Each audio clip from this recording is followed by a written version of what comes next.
镜头转来到国内，教育部进前有公告讲，为112学年度开始，这注册钱要起0.53%，有4间学校拢已经申请要起啊。落尾审议结果出来，各立中正大学、各有私立的南开科大，拢要通过起注册钱。物价一直起，各大的生育率阁一直降。或者在大专校院的营运是出现危机。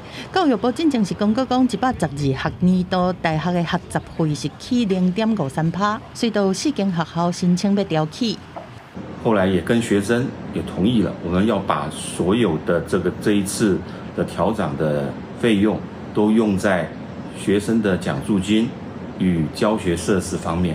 最高额在国立大学只能调涨到159。只能挹注本校358万。有4间学校申请，除了中正大学以外，私立的南开科大申请嘛准啊。另外联合大学是无通过，南亚技术学院是家己甲调起案撤回。另外以公立大学平均每学期3万来看，调起了大约是增加159块。另外私立大学若是用5.5万来算，伫调起了大约是增加292块。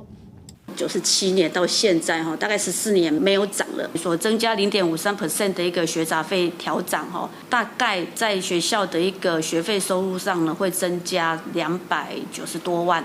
那这一笔钱的话，我们会全数用在我们校内文经弱势学生的一个奖助方面教育部说明讲，大专校院若是要调整学杂费，要提出财务状况、助学机制和办学综合成效这内容，该完成学校内面各项公开的程序，才会当提出申请。